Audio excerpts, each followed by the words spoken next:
noite, meus irmãos. Saúdo a todos com a graça e a paz do nosso Deus. E convido para que você abra sua Bíblia em Atos capítulo 17. Nós faremos a leitura dos versículos 10 a 15. E diz assim a santa, infalível e inspirada palavra de Deus.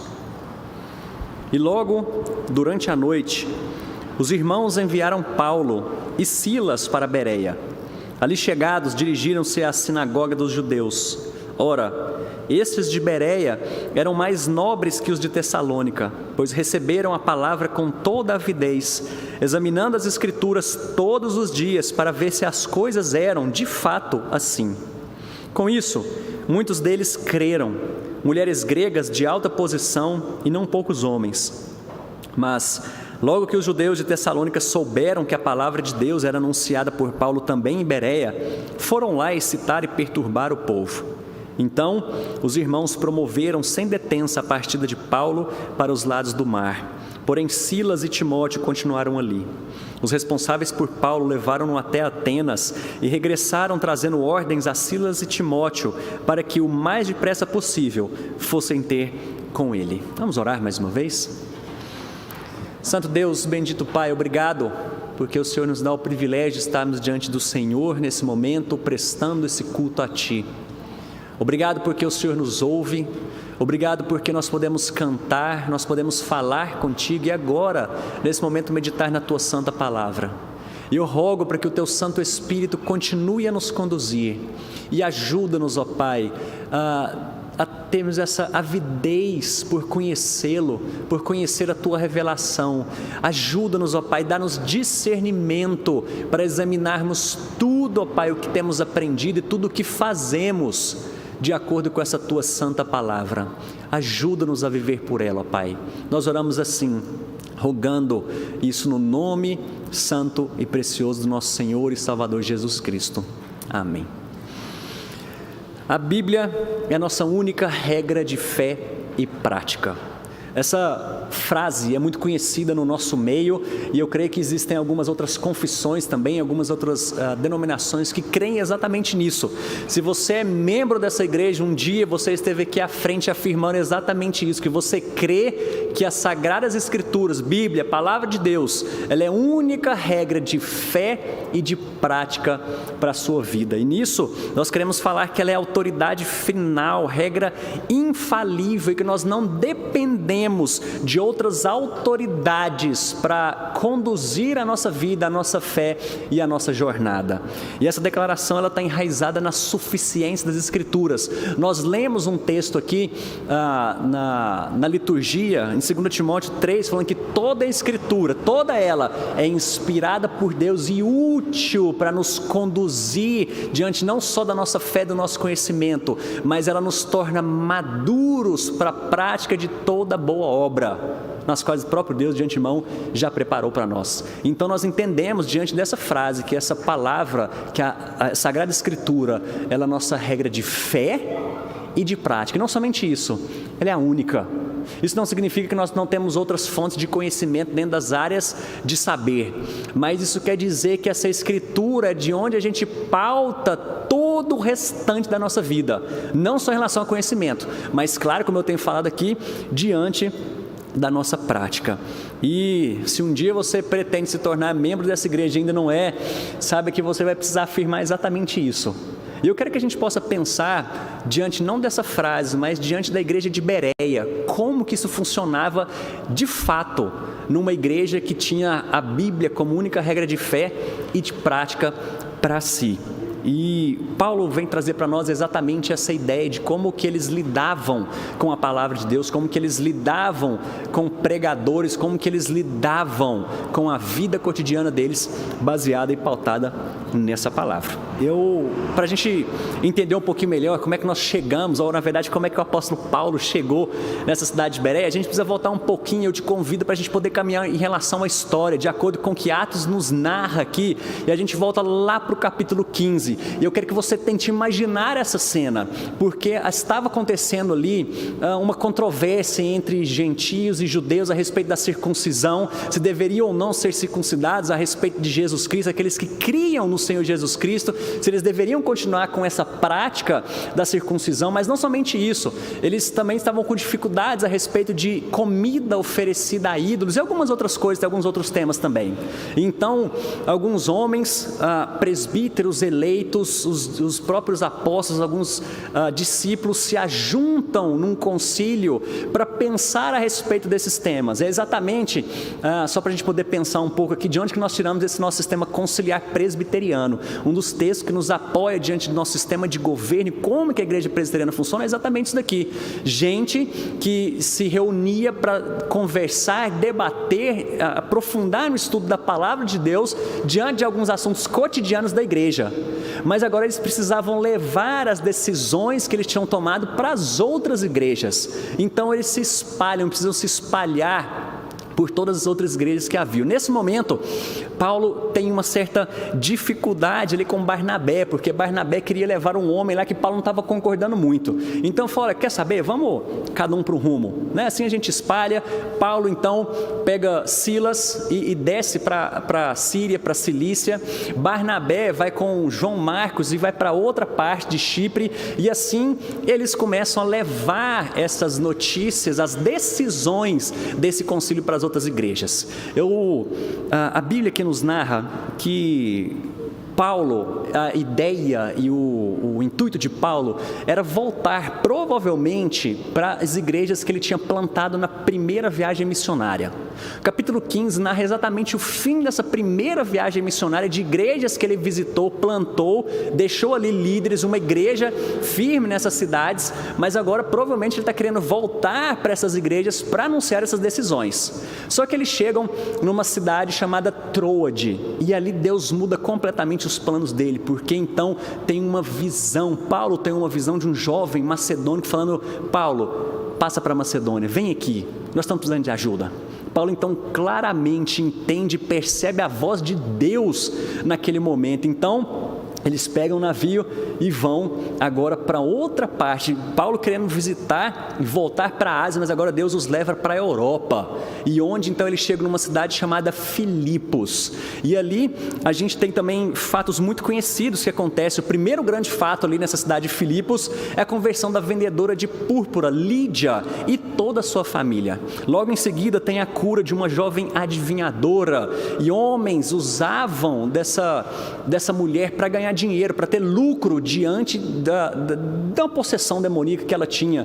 Mas então, depois dessa cura, esses homens ficam muito grilados com Paulo, com Silas, com os apóstolos que estavam ali, e os leva para as autoridades. Assim, Paulo e Silas são açoitados e presos. E aí, não bastando isso, a Bíblia nos narra que à meia-noite, o que eles estavam fazendo depois de serem açoitados e presos? Oravam e cantavam ao Senhor. Ali acontece algo miraculoso, de um terremoto que sacode as paredes e as portas daquela prisão. Então essas portas se abrem, e então diante disso o carcereiro que estava ali pronto para vigiar e ficar olhando exatamente aqueles prisioneiros, ele fica extremamente atordoado, ele desembainha sua espada, está a ponto de tirar a sua vida. Mas então Paulo fala: a gente está aqui, não faz isso não, eu vou te contar o que aconteceu e por que nós estamos livres disso aqui. Então, naquele momento, há também a conversão do carcereiro e de toda a sua família. Logo em seguida, eles descobrem que Paulo é cidadão romano e ele não poderia ser preso e açoitado sem ter passado por um julgamento. Então, as autoridades ficam com muito medo diante disso e falam: olha, vocês vão ser libertos, pode ir embora, mas não fica aqui não. Não fica aqui não, vai para outra cidade, vai embora daqui. Eles concordam com aquilo, é então onde eles chegam em Tessalônica. E a Bíblia nos narra então que eles passam ali 3 sábados arrazoando diante daqueles judeus, diante da sinagoga, que era exatamente o que Paulo fazia quando ele chegava numa cidade, procurava uma sinagoga e ia pregar. E portanto, durante 3 semanas, 3 sábados, eles passaram ali pregando nessa sinagoga. E é interessante que a Bíblia nos narra que muitas pessoas foram levadas ao Evangelho. Porém, alguns judeus, movidos por inveja se incitaram e levaram mais uma vez o caso para os governantes. Eles pegaram um discurso de fé que aqueles homens estavam falando, daqui a pouco a gente vai voltar que discurso era esse, mas eles pegam aquilo e transformam num discurso político, estão falando, olha, tem uns homens aqui que estão fazendo uma arruaça, estão falando de um outro rei que vai levar, e eu acho que nesse momento estão as declarações mais belas a respeito dos cristãos diante de um testemunho de uma cidade, porque aquelas pessoas falavam assim, aqueles que transtornaram o mundo, ou têm transtornado o mundo, também chegaram aqui. Aqueles que têm virado o mundo de cabeça para baixo, eles também chegaram aqui. E aí então se levanta essa grande desordem na cidade, gente se incita contra Paulo, contra esses homens, e agora as pessoas que se juntaram a eles, ao evangelho, falam, olha, melhor você se retirar para outra cidade também, porque senão, você já sabe o que aconteceu com você lá em Filipos, vamos para outra cidade. E então à noite eles saem, viajam, e assim chegam em Bereia. Agora sim, nós estamos diante da história que nós lemos aqui em Atos, capítulo 17, de Paulo e Silas em Bereia, e logo o que eles foram fazer? Procuraram uma sinagoga. E diante disso, eu queria que a gente pudesse ver, antes de pensar a respeito da atitude da igreja, dos irmãos da igreja de Bereia, ou os judeus daquela sinagoga, como que eles procederam diante dessa mensagem de Paulo, a forma como eles receberam isso. Eu queria que a gente pudesse pensar um pouco que mensagem era essa. E para isso nós precisamos voltar um pouco aqui, volte a sua Bíblia por gentileza, em Atos 17 ainda, agora no versículo 2. Atos 17, versículo 2, que diz assim, Paulo, segundo o seu costume, foi procurá-los e por 3 sábados arrazoou. Essa ideia aqui é de raciocinar, explicar, dar provas.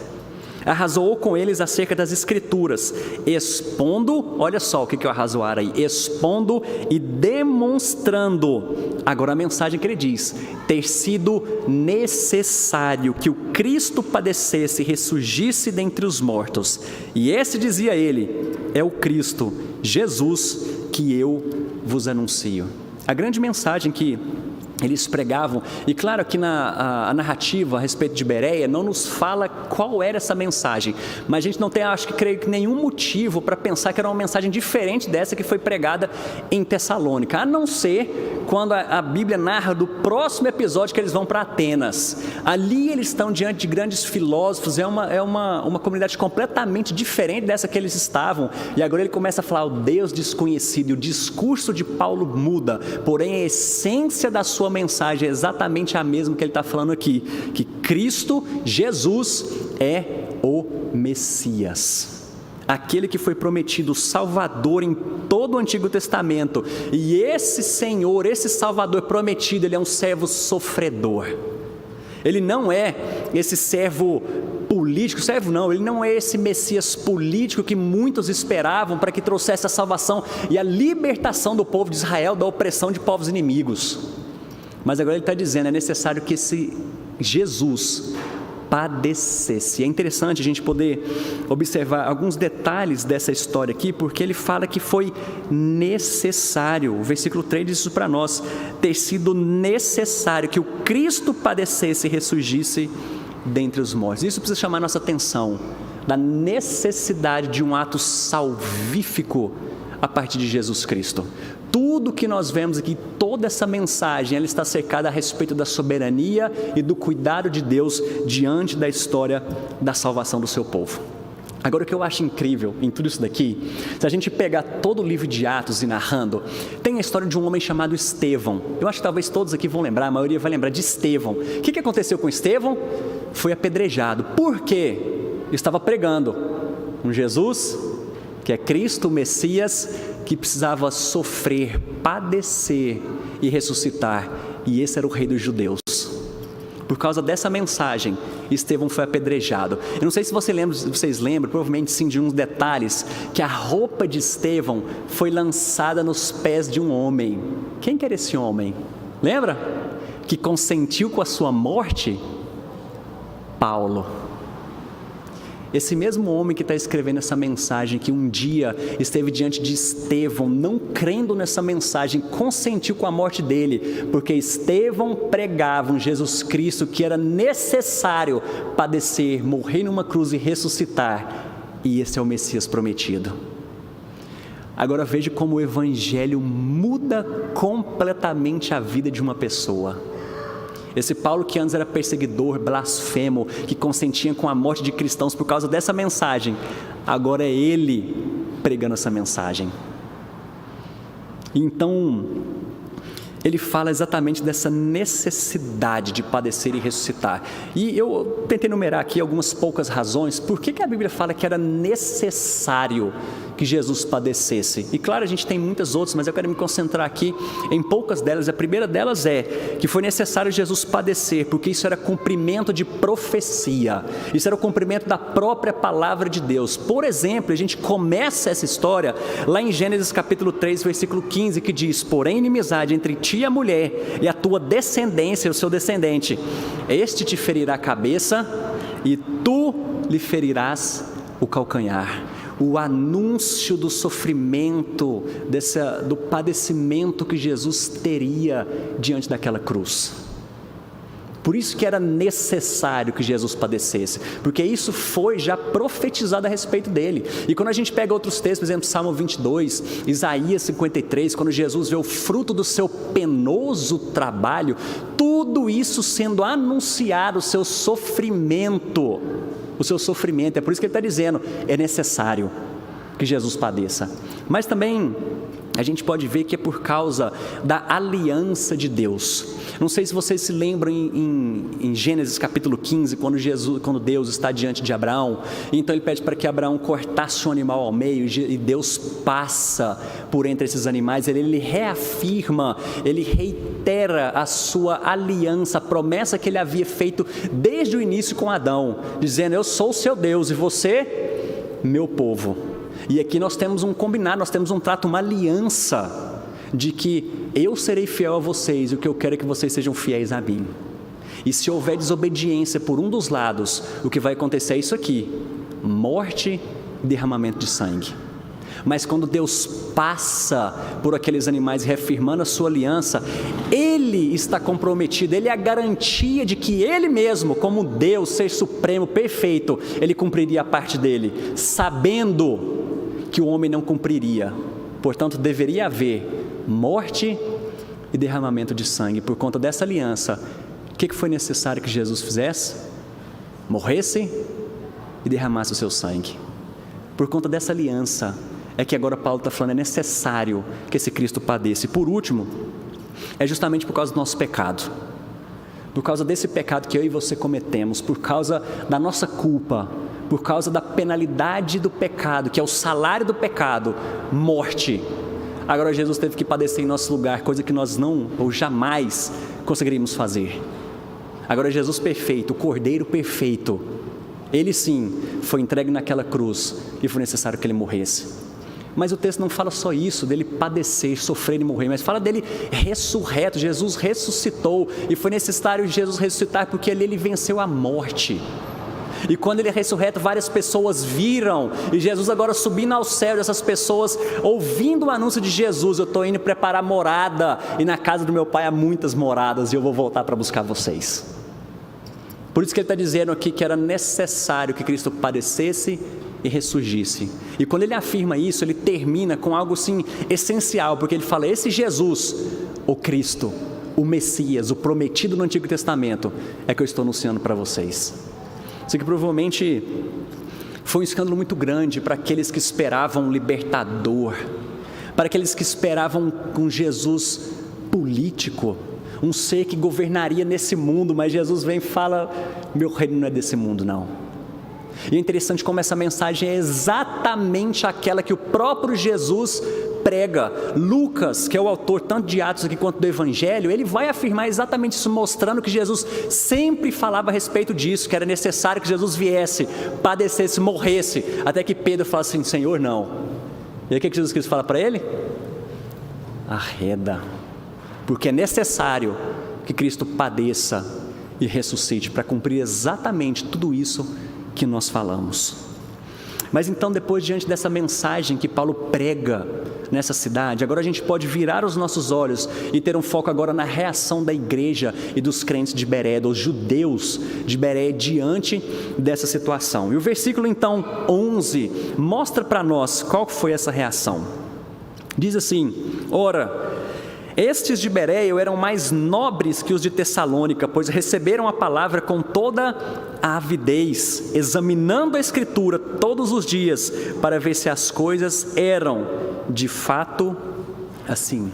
Eles são chamados aqui de mais nobres do que os de Tessalônica. E olha que na primeira carta de Tessalonicenses, escrita pelo apóstolo Paulo, ele vai falar a respeito do carinho, do amor que ele tinha por essa igreja. Não é porque ele passou por uma perseguição lá diante de alguns judeus que ele não gostava ou tinha um desafeto com essa igreja. Ele escreve cartas depois mostrando o seu amor por ela. Mas aqui, Lucas faz questão de enfatizar que Paulo chama esses judeus ou membros dessa igreja de Bereia de mais nobres. Isso aqui é uma metáfora que caracteriza alguém que está aberto para ouvir as ideias e avaliá-las. É bem simples dessa forma. O que é ser nobre? O que é ser um crente nobre que Paulo está falando aqui? É ter a sua mente aberta para ouvir as ideias e avaliá-las. E foi exatamente dessa forma como eles receberam, porque diz aqui esses crentes nobres, dessa mente nobre, que eles receberam isso com avidez e examinavam todas essas coisas. E quando ele fala a respeito de avidez, ele fala a respeito da boa vontade, da prontidão, do entusiasmo daquelas pessoas. Ele diz aqui, de grande avidez, toda avidez, porque indica que eles tinham a palavra de Deus em grande estima. Eu não sei se vocês já viram, provavelmente sim, vídeos de povos que recebem a Bíblia pela primeira vez, na sua língua. Gente que recebe ali que não tinha acesso a isso, e isso são vídeos novos, não estou falando de coisa muito antiga não, de gente que recebe a Bíblia pela primeira vez na sua tradução, na sua língua. É gente que abraça, que chora, que pula, que canta, que regozija. Essa talvez a ideia que nós temos aqui de avidez, de disposição, de entusiasmo que essas pessoas tinham diante da palavra de Deus. Eu imagino, acho que muitos vieram nesse culto, não vieram no culto mais cedo, porque estavam ávidos a ver um jogo de futebol para ver se seu time ia ser campeão ou não, se seu time ia ser rebaixado ou não. Você espera por aquilo, você ficou ávido, você ficou entusiasmado durante a semana inteira vendo reportagem, vendo as possibilidades, e se não é futebol que te anima dessa forma, pensa em alguma outra coisa que te traz esse entusiasmo. É isso que o apóstolo Paulo está dizendo aqui, que Lucas fala para nós a respeito dessa igreja. Esses homens estavam ávidos, entusiasmados, abertos para conhecer a respeito dessa palavra. E diante disso, a gente tem percebido recentemente pessoas que, por exemplo, descobrem a fé reformada. Gente crente, que veio de outras tradições e começa a estudar a palavra de Deus, começa a perceber a profundidade nos estudos, perceber a seriedade com que os reformadores tinham diante do estudo, da interpretação da palavra de Deus, e a gente que fica ávida a conhecer, quer ler, quer estudar, quer ouvir, quer mais, tem sede de poder ouvir essa palavra. Contrário disso, o que a gente pode perceber também são crentes que têm uma longa jornada já na vida cristã e talvez que perderam esse entusiasmo de poder ouvir a palavra de Deus, de poder estudar, de mergulhar no conhecimento da palavra de Deus. A gente que talvez venha no culto aqui porque isso virou rotina, isso já virou tradição na nossa vida. Dominicalmente nós estamos aqui, mas eu venho porque é rotineiro, sem expectativa alguma do que vai acontecer nesse lugar. Mas eu não quero generalizar, porque toda generalização é falha. O que nós temos também, por exemplo, desses novos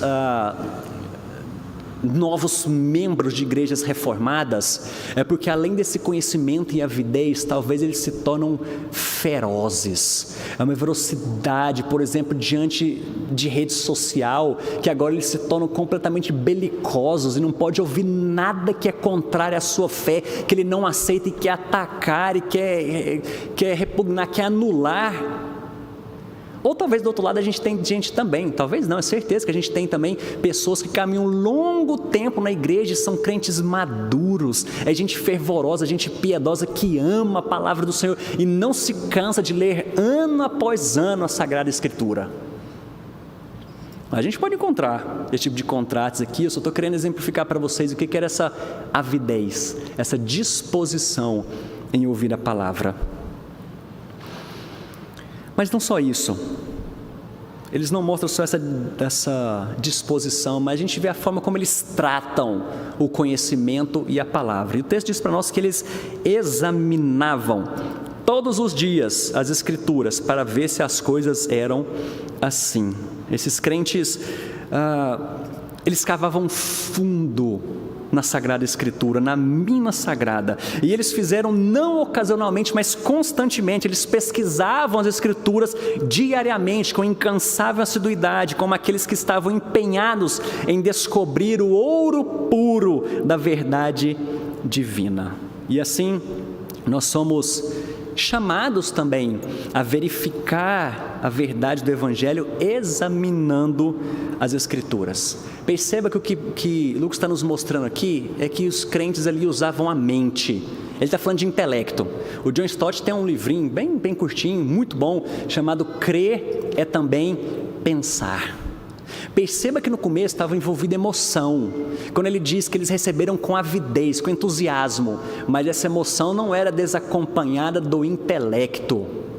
Eles encontraram equilíbrio em tudo isso, tinham prazer na palavra de Deus, se emocionavam com isso, só que isso precisava ser acompanhado de conhecimento, de profundidade no estudo das palavras, da palavra. Então eles examinavam exatamente tudo que o apóstolo falava, e os outros homens que estavam com ele, Silas, provavelmente Timóteo também, que o texto narra, sobre o que eles estavam falando, se isso era verdade. Eles não tinham uma Bíblia na casa deles, isso era muito difícil.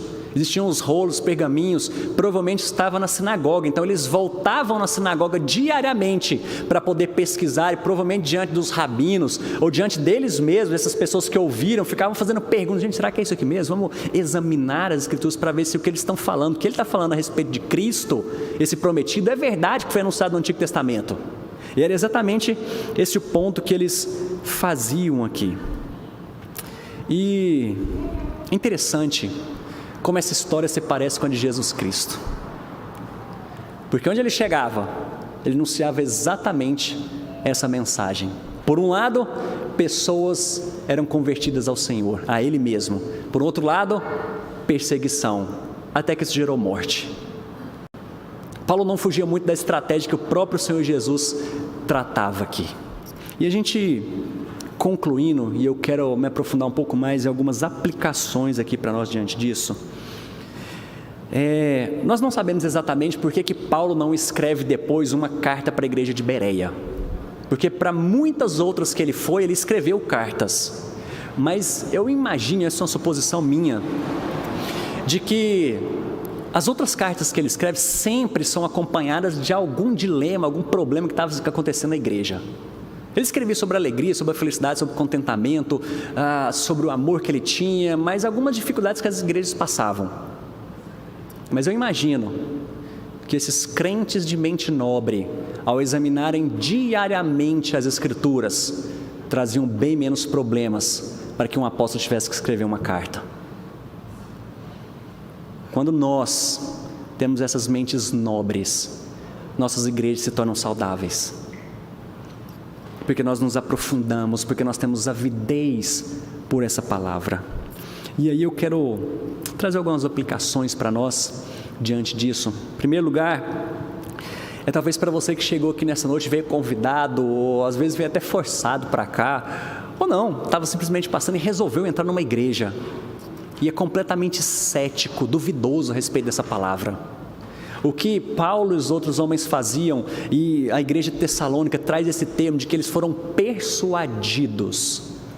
Paulo falava e dava razões à sua fé, arrazoava, e eles foram persuadidos. E o meu desejo, a minha oração é que você saia daqui persuadido de que esse Cristo anunciado é verdadeiramente o Filho de Deus, o único meio, o único caminho pelo qual nós podemos chegar a Ele, no qual nós podemos ter reconciliação, o único que foi capaz de pagar pelos nossos pecados. Agora nós podemos estar diante desse Deus vivo e temos a esperança de que esse Jesus vai voltar e nós habitaremos para sempre, por toda a eternidade, juntos com Ele. A persuasão, ela pode acontecer pelas palavras. Agora o convencimento real, esse é um milagre que somente Jesus Cristo, somente o Espírito Santo de Deus pode fazer na sua vida. E eu ainda continuo orando para que, se esse é o seu caso, que o Santo Espírito o convença de que essa palavra é verdadeira, de que esse é o Senhor Jesus Cristo. Além disso, eu sempre gostei muito de séries, filmes, gosto muito, e eu acho muito interessante quando sai alguma boa produção a respeito de episódios bíblicos. Por exemplo, a gente tem filme relatando, e é um bem recente, muito bom, a respeito da vida de Paulo. A gente consegue vê-lo, por exemplo, nas prisões, ele escrevendo as cartas, gente escrevendo, ele narrando, as pessoas escrevendo, ele preso, ele andando pelas cidades. Ou então, por exemplo, um filme que também é mais ou menos recente, de Noé, quando narra algumas coisas ali que a gente não fica simplesmente no campo da imaginação, mas ali tem uma cena que eu acho incrível, quando fala a respeito da chuva e a terra começa a inundar, e aí fala que as fendas da terra se abriram e começa a brotar água além da chuva. Eu falei, gente, olha só, vamos ver o texto bíblico, ver se é verdade. Fala sobre o abismo se rompendo da terra, e essa água, provavelmente lençol freático, tudo que estava aqui começa a transbordar na terra, não só a água da chuva, mas tudo começa e contribui para que a terra seja inundada.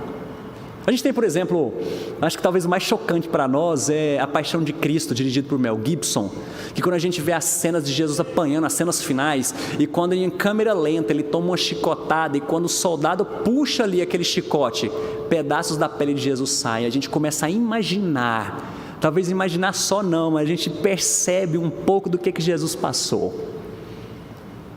Mas é claro que a gente não deve assistir essas coisas e ver essas coisas cegamente, achando que os produtores que fizeram aquilo estavam interessados em simplesmente serem fiéis às Sagradas Escrituras.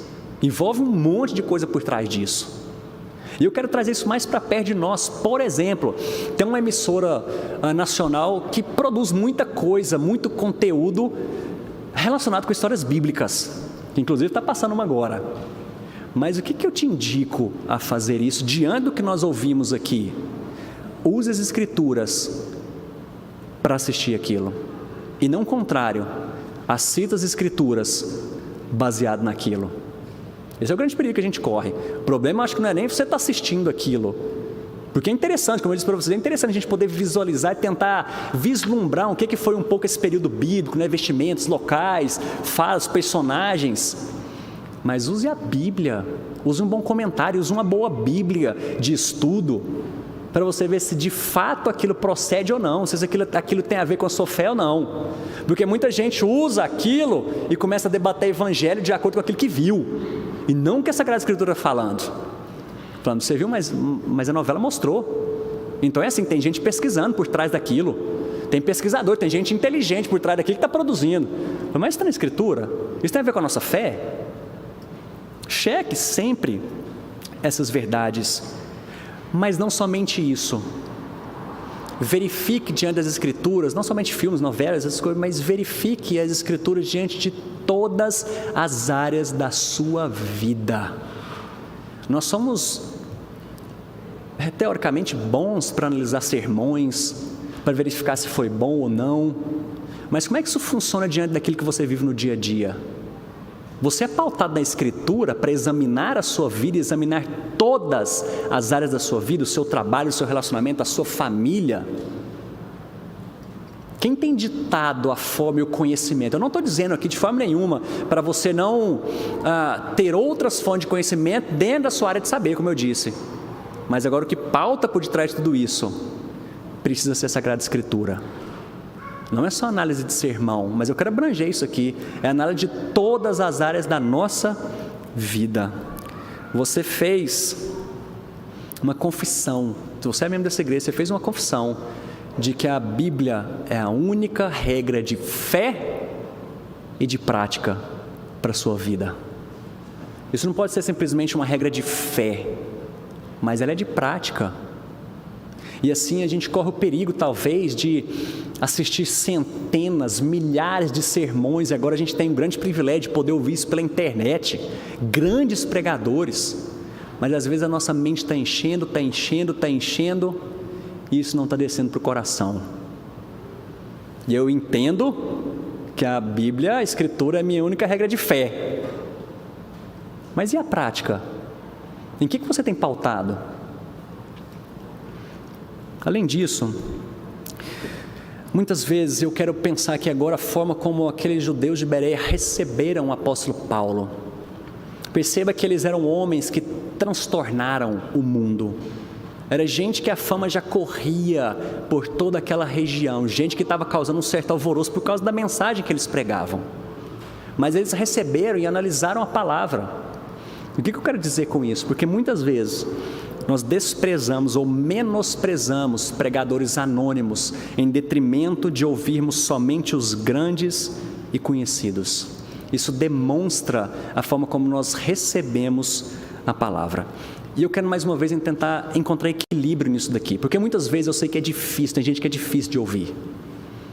Porque às vezes não pregou bem, porque você não se dá com estilo, mas eu acho que muito pior, e coisas que já aconteceram, visíveis, que eu pude presenciar, gente que quando entra por aquela porta, vê quem vai pregar aqui, ou quando o pastor entra, ele levanta e vai embora. Como se a pessoa falasse muito mais alto do que a palavra de Deus. Ou então, por exemplo, você deixa de vir numa conferência, porque talvez o pastor não é tão conhecido, e você acha que ele não tem muito a acrescentar para a sua vida, a não ser aqueles grandes, que se talvez estivessem aqui, sua presença era garantida. Está vendo o grande problema que a gente pode encontrar? De nós adorarmos mais homens do que a palavra, de nós examinarmos mais os homens do que a palavra. E eu não estou dizendo aqui que a gente não tem responsabilidade aqui nesse púlpito. Eu não estou dizendo que a gente não deva analisar discurso, pessoas, a forma como as pessoas pregam e falam. Nós pastores, precisamos de melhoria. Claro que nós precisamos. Mas a partir do momento em que se senta nesse banco para analisar pessoas e não a Escritura, tem alguma coisa errada nisso. Nós temos o que é chamado de fenômeno web crente. E eu acho muito importante, incrível, nós termos contato com os melhores pregadores, não só do nosso país, mas do mundo inteiro. Hoje você pode assistir uma aula dos maiores seminários que existem, as maiores palestras dos maiores pregadores e conhecidos, não só nacionalmente, mas internacionalmente. Mas esse é o grande perigo que eu estou dizendo, a gente não encontrar equilíbrio nisso, porque agora simplesmente eu passo a criticar a minha igreja, porque meus pastores não são iguais a eles. Eu quero mais uma vez aqui trazer isso para nós, porque nós sabemos da nossa responsabilidade, e isso aumenta a nossa responsabilidade quando subimos num púlpito, porque a gente sabe da grandiosidade, da profundidade, da maravilha que é poder ouvir esses homens, e a gente precisa crescer. Mas agora o grande problema é desprezar aquele que caminha com você dia a dia. Eu vou usar o termo aqui pastoril mesmo, de onde foi tirada essa história de pastor e ovelha, que é muitas vezes o pastor da igreja local que está caminhando com aquela ovelha que está machucada, ferida, está suja, está fedida, e o pastor muitas vezes da mesma forma machucado, andando com gente fedida, ele está fedido, ele está sujo. Mas aquele que é exaltado são somente os de fora. Como se a Sagrada Escritura não fosse muito mais importante do que um nome. Eu vou falar mais uma vez para você não sair daqui interpretando mal minhas palavras, achando que nós não temos responsabilidade, que a gente não precisa melhorar. Nós precisamos. E se você acha que nós também precisamos, ajude, ore ore pelos seus pastores, chegue para eles e com muito amor, com muito zelo. Eu sei que isso é difícil porque tem gente que não gosta de ouvir crítica, tem muita dificuldade com ouvir crítica, mas chegue para os seus pastores e fale, converse com ele, ajude. Eu quero te dar um exemplo muito pessoal daqui, porque tem um membro da nossa igreja, agora ele parou um pouco, mas antes ele fazia mais. Final do sermão que eu descia, ele tinha um papel com algumas anotações. Ele falava: Gustavo, cuidado que você está falando muito rápido, cuidado que você está engolindo palavras, você não está terminando palavras, cuidado com a forma que você se refere à Bíblia, está usando esse livro. Ele falava: zelo é a palavra de Deus. E como isso acrescentou na minha vida. Às vezes você está pensando, nossa, melhorou nada, né? Mas a gente precisa de ajuda. Não é simplesmente ser uma geração crítica, de analisar pessoas e pronto, acabou. Nós precisamos ter avidez por essa palavra, amar essa palavra. Precisamos analisar tudo que é dito aqui, sim. Mas a gente faz isso por amor a Deus, porque foi necessário que Cristo padecesse justamente para nós estarmos aqui hoje, ouvindo, cantando, orando, adorando ao nosso Deus. Que Deus tenha misericórdia de nós, cada um de nós, diante dessa mensagem, desses crentes bereanos, que nós possamos aprender a ter essa mente ávida pela palavra do Senhor, uma mente nobre, que examina, mas que ama ao Senhor, que está pronta para crescer, que está pronta para caminhar, está pronta a ser uma igreja forte, firmada na palavra de Deus. Vamos orar.